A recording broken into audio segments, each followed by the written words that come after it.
Alors peut-être que les choses soient claires d'emblée, cette communication n'est pas une prise de position concernant l'existence ou non de phénomènes paranormaux.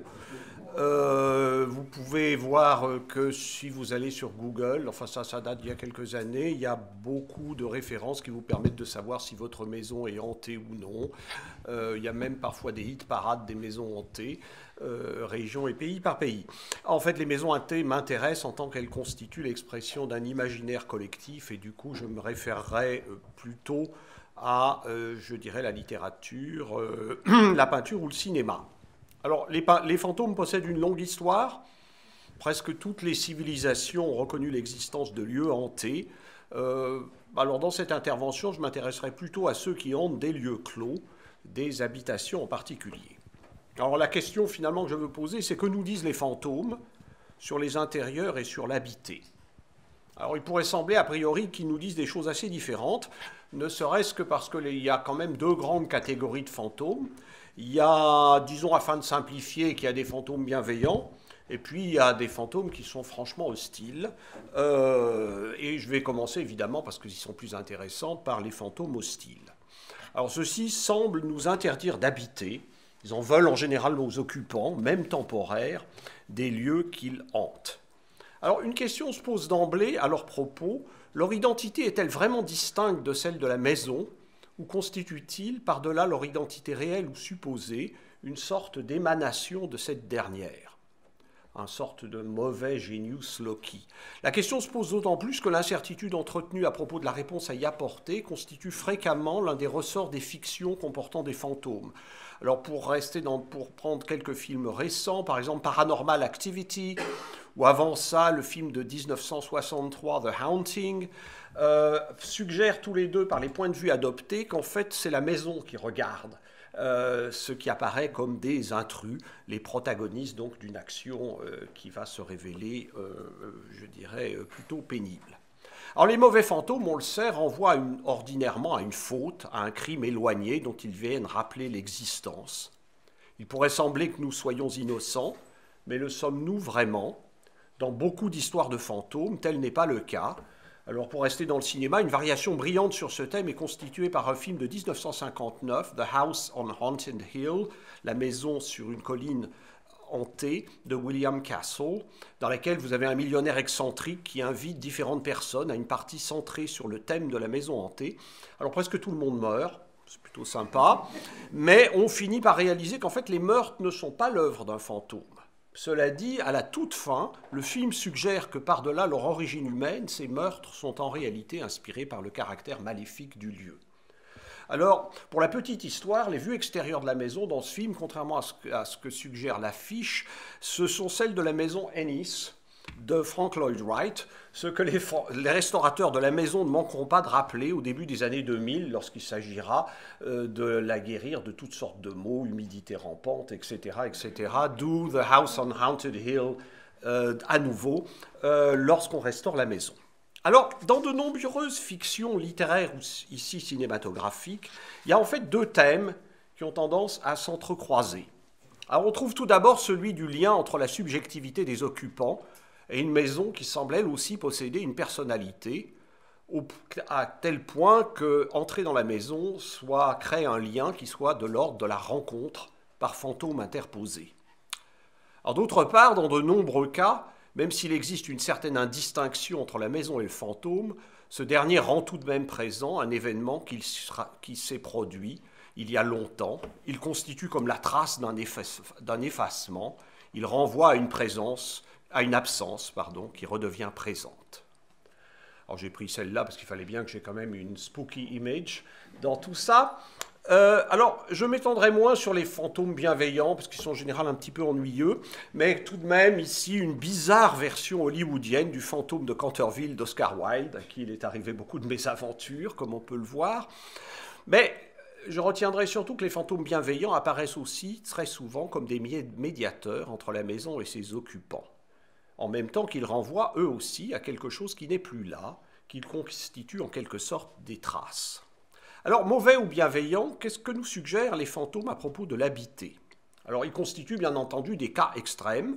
Les cas extrêmes sont généralement révélateurs, ils constituent autant de pathologies. Alors je commencerai par l'idée qu'habiter est une rencontre. J'ai déjà utilisé ce terme, une rencontre avec un lieu et ses caractéristiques. Ce lieu parle en quelque sorte à l'habitant. Tout se passe comme si la maison possédait une personnalité, et l'existence de fantômes, finalement, constitue une expression extrême de cette personnalisation des lieux. Alors, ce qui me semble très important, c'est de souligner que cette rencontre contribue à définir celui qui habite. Habiter, c'est se définir pour partie au travers de l'occupation d'un lieu. Ce processus n'est pas forcément agréable. Les mauvais fantômes sont là pour nous le rappeler. Il y a des intérieurs maléfiques, mais s'ils le sont, c'est encore une fois souvent de notre faute.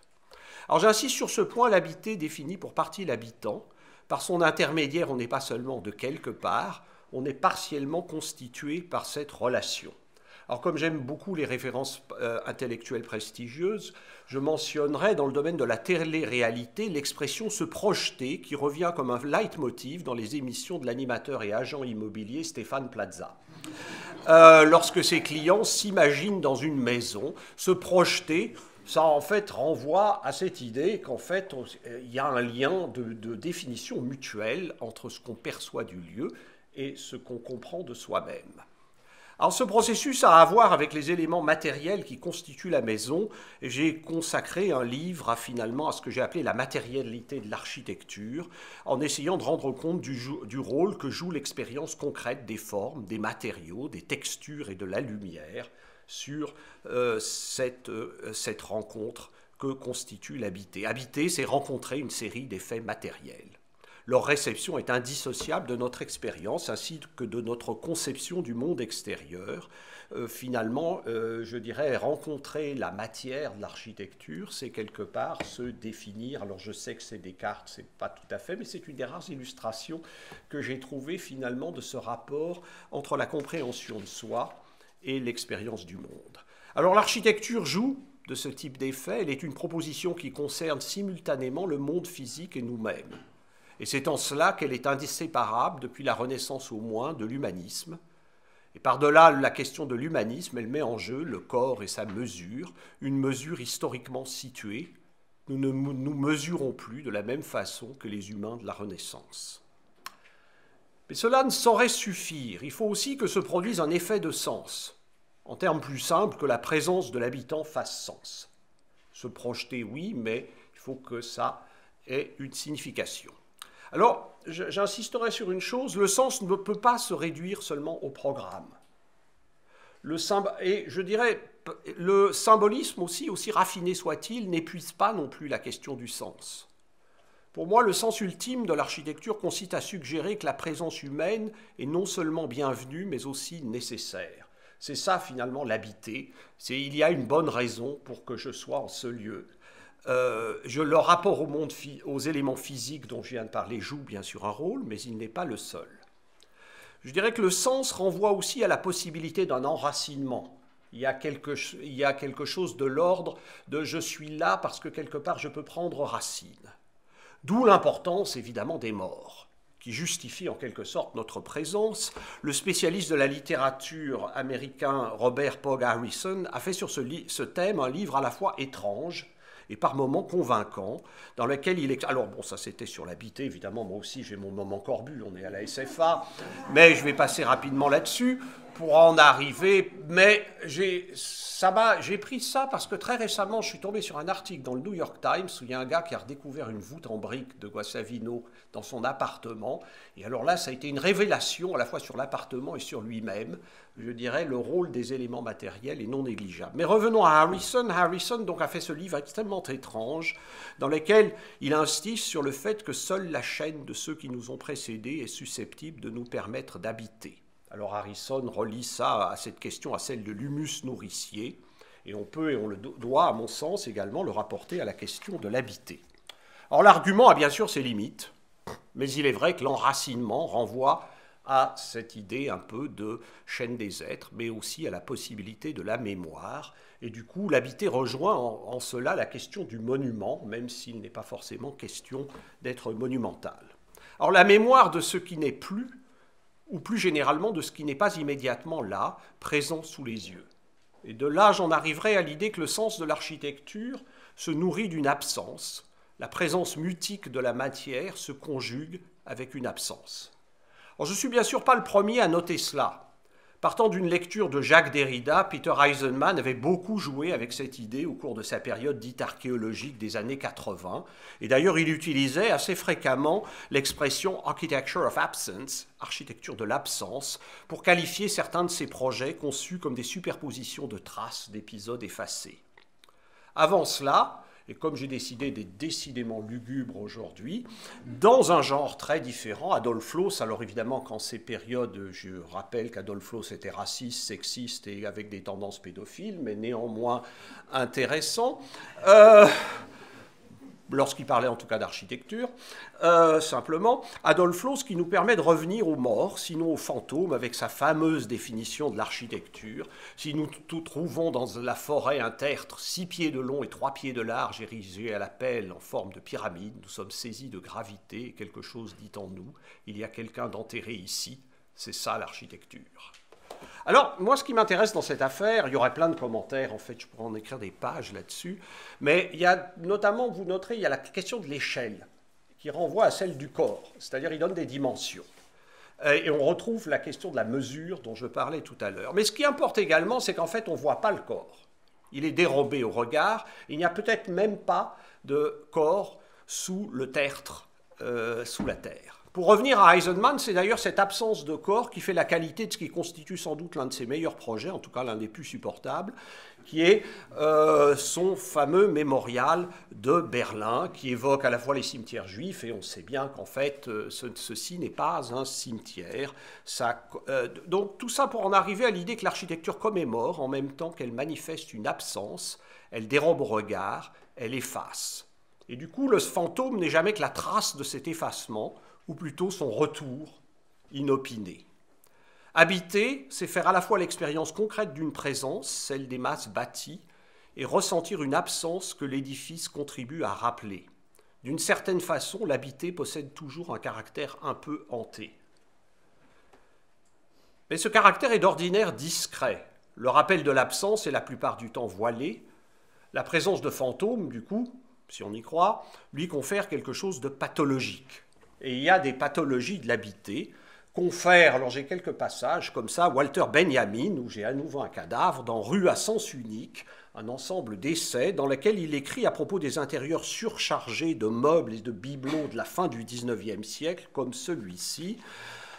Alors, je lis à nouveau Adolf Loos, c'est particulièrement curieux, l'intérieur bourgeois des années 60 à 90, évidemment du 19e siècle, je vous rassure, avec ses buffets colossaux, etc., sa balustrade, ses longs couloirs, la flamme chantante du gaz ne saurait convenir qu'à la demeure du cadavre. Sur ce canapé, Tante ne peut être qu'assassinée. L'opulence sans âme du mobilier ne devient véritable confort que devant le cadavre. Mais évidemment, le cadavre n'est pas là, mais on l'imagine, et que Benjamin et ses idées, tout à fait étonnantes, est intéressante. Alors, les fantômes de la fin du XIXe siècle naissent souvent d'ailleurs dans ces circonstances, qualifiées par l'historien Georges Tessot de maladie du domicile. Et je rappellerai, à nouveau Corbu, que c'est contre cette maladie que cherche à lutter le mouvement moderne. L'un de ses paris est de refuser que l'habité possède cette dimension hantée. Il y a un désir de clarté, de lumière. Une part non négligeable de l'utopie moderniste pourrait bien résider dans ce pari d'un habité non hanté. Plus encore que la Villa Laroche, la Villa Savoie, les heures claires témoignent de ce projet. A-t-il été gagné? Je me demande parfois si les fantômes d'autrefois n'ont pas été remplacés par celui de l'architecte flottant entre les murs de sa création. La maison d'Oubrory, d'ailleurs, me semble hantée par son architecte, mais ceci est une autre histoire. Alors, j'en viens à présent aux maisons intelligentes et à l'intelligence artificielle, parce que, bon, c'est un sujet qui est revenu fréquemment dans les films, etc., et ça bien avant que Dali and Midjourney nous confronte à ces flots d'images qu'on connaît depuis à peu près 2 ans. Alors, il est assez frappant, pour revenir à nouveau aux films, que les films qui ont commencé à parler d'intelligence artificielle se colorent fréquemment d'une dimension fantomatique. Que l'intelligence artificielle soit désincarnée, comme dans Her, de 2013, ou qu'une créature artificielle hante les lieux, comme dans Ex Machina, paru l'année suivante. Le lien avec l'intériorité est d'ailleurs particulièrement net dans Ex Machina, Il semblerait que via le numérique et l'intelligence artificielle, les fantômes refassent leur apparition, quelque chose d'un peu spectral. Alors, comme précédemment, ces fantômes sont-ils complètement autonomes ou des émanations de la maison? Je rappellerai que beaucoup de projets pionniers de maisons intelligentes, en fait, conçoivent une maison littéralement intelligente. Alors ça, c'était à nouveau pour illustrer Ex Machina. Au début des années 70, Cedric Price, avec son projet Generator, imagine littéralement une maison qui est animée d'un esprit parfois facétieux, qui peut vous faire des surprises, etc., en assemblant et en désassemblant des éléments. Alors, en revenant au thème de l'absence, et ça, je dirais, spécialement aujourd'hui où il n'y a aucune femme parmi les orateurs, ce qui est frappant, c'est la place prise par la question justement de la femme et de son possible remplacement par des créatures de synthèse dans les questions finalement d'intelligence artificielle liées à l'habitat. Dans sa relation à l'espace domestique, l'intelligence artificielle est souvent féminine et elle tente à se substituer aux femmes de chair en os, en commençant par l'archétype de la femme au foyer. Alors c'est une histoire en fait assez ancienne, c'est ça qui est fascinant. Si on fait un peu l'histoire finalement des conceptions de la maison intelligente, vous avez ici déjà un des premiers projets dans les années 50, le Push Button Manor, le manoir pouce-bouton, qui est en fait une maison intelligente qui est encore essentiellement électrique. Et il y a la femme d'ailleurs de l'inventeur qui dit en fait, il essaye de faire une maison où je ne sois plus nécessaire. On va retrouver ça un peu plus tard, quelques années plus tard. Là, on est dans les années 60, dans l'Electronic Computing Home Operator, ou ECHO, de 1966, où là aussi la femme de l'ingénieur se dit, en fait, il essaye de me remplacer. Et puis vous avez quand même aussi les projets particulièrement sexistes, et je vous recommande cela au centre. If she can only cook as well as Honeywell can compute. Et si seulement elle savait cuisiner aussi bien que Honeywell peut calculer. Alors, cela dit, l'exemple, un autre moment, Stéphane Plaza, un chef-d'œuvre de nullité cinématographique, c'est le film de Walt Disney dont peu connaissent l'existence, Smart House, dans laquelle vous avez un adolescent rageur parce que son père récemment veuf a pris une copine et qui gagne un concours pour une maison intelligente et essaye de substituer à la copine de chair en os la représentation holographique de l'intelligence de la maison. Donc c'est vraiment le remplacement stricto sensu de la femme de chair et d'os par l'intelligence artificielle. Alors tout ça pour dire que l'intelligence artificielle, dans sa relation à l'espace, a tendance à se développer initialement comme substitut à l'une des figures archétypiques de l'habité, qui est celui de la femme au foyer. Et du coup, d'ailleurs, de façon très intéressante, l'être masculin qui subsiste dans cette affaire est souvent dans une relation d'asservissement progressif à cette créature artificielle, et par exemple, Ex Machina est tout à fait typique de la chose. Alors du coup, ça questionne la notion même d'habiter au sens que revêtait la chose jusqu'à présent. Le fantôme n'est plus un synonyme d'enracinement dans une lignée humaine, mais ce n'est plus un possible ancêtre, mais une présence étrangère, même si elle peut revêtir une apparence familière. Ça, c'est un autre aussi... la légende de cette image est en fait des robots qu'on peut réparer pendant que vous faites vos courses. Là aussi, c'est assez fascinant. Alors, il y a plusieurs questions qui émergent dans ce contexte. La première concerne l'habiter. Les machines sont-elles susceptibles d'habiter? Et sous quelles conditions? Évidemment, ça renvoie à un rapport qui serait différent à la matière ainsi qu'à la mémoire. Alors, jusqu'à présent, on n'est pas trop menacé, on se rassure en se disant que les machines n'ont pas de corps, ou que celui-ci est si grossier qu'il ne peut pas permettre le déploiement de cet ensemble complexe d'affects qui permet à l'habiter de se déployer. On est encore très très loin, je dirais, de la richesse sensorielle, je dirais, du corps humain. Mais les choses sont-elles fixées pour toujours? Les intérieurs étranges que génèrent des programmes comme Midjourney sont-ils destinés aux humains ou aux machines? Il est quand même très frappant que l'on prête fréquemment à celle-ci la capacité d'halluciner, comme, bon, ça c'est des exemples d'il y a quelques années, de ce qu'on appelle des hallucinations de machines. Alors tout ça, en fait, pourrait paraître neuf, mais ça renvoie à de très vieilles questions. Jusqu'à quel point la vie, notre existence d'humain est-elle d'essence machinique? Et je rappellerai qu'en fait, c'est une des raisons pour laquelle Diderot, qui se posait déjà cette question, jusqu'à quel point pensons-nous comme des humains distincts des machines ou pensons-nous comme des machines? Et ça avait conduit Diderot, en fait, à s'interroger sur comment concevons-nous les machines. Il avait fait une très longue description sur une machine sur la droite à tricoter les bas. Et Diderot en avait fait une très longue description conçue comme le prototype des descriptions des arts et métiers, avec dans l'idée que si on comprenait réellement l'ingéniosité qu'ont les hommes, les humains, lorsqu'ils conçoivent des machines, on comprendrait peut-être la relation bizarre qui existe entre la pensée et les machines. Alors du même coup, l'habité n'était pas une notion aussi exclusivement humaine et surtout aussi stable que ce que l'on imagine. Et si l'enracinement était constamment sur le point d'engendrer son contraire, le déracinement, l'inquiétante étrangeté du banal, mais aussi la banalité de l'extraordinaire, renvoie à cette instabilité. Alors il y a encore une fois toute une histoire des désordres potentiels liés à l'habité. On a eu trop souvent tendance, notamment les phénoménologues, à nous écrire une histoire uniquement optimiste de l'habité. Mais il y a des pathologies de l'habité, encore une fois. Comme si l'habité représentait à la fois le cœur et la limite de la conception architecturale, d'où sa place à la fois centrale et marginale dans la théorie de l'architecture, place qui est aussi celle de l'intériorité, à la fois désirée et redoutée. Il y a toujours eu quelque chose dans l'intérieur quand on compare les kilomètres de littérature consacrée aux façades et quand on compare à ce qui est dit des intérieurs, le déséquilibre est très frappant. Peut-être aussi parce que l'intérieur, justement, on peut se projeter, et bien avant Stéphane Plaza, Charles Perrault notait que les ornements d'architecture doivent être tous sérieux dans les dehors parce qu'ils sont vus de toutes sortes de personnes, et puis il continue, les ornements d'architecture peuvent être bizarres et même grotesques dans les dedans où ils n'entrent que ceux qu'on veut bien y laisser entrer et dans les temps qu'on le veut bien. Donc comme si finalement l'habité dans sa relation finalement à la constitution du soi, mettait en danger la règle d'architecture. Et je dirais que l'habité, encore une fois, peut devenir facilement pathologique, surtout si l'on se projette à l'excès, pour reprendre l'expression des clients de Stéphane Plaza. Et je dirais, il y a des architectes qui en donnent l'exemple. La maison de Saône est en fait une pathologie de l'habité.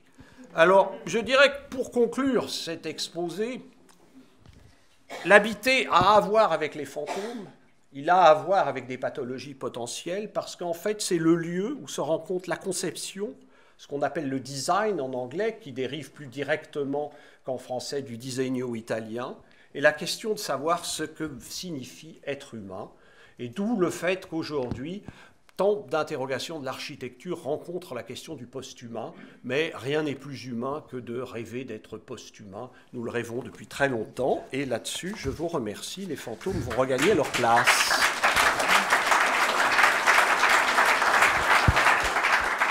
Merci.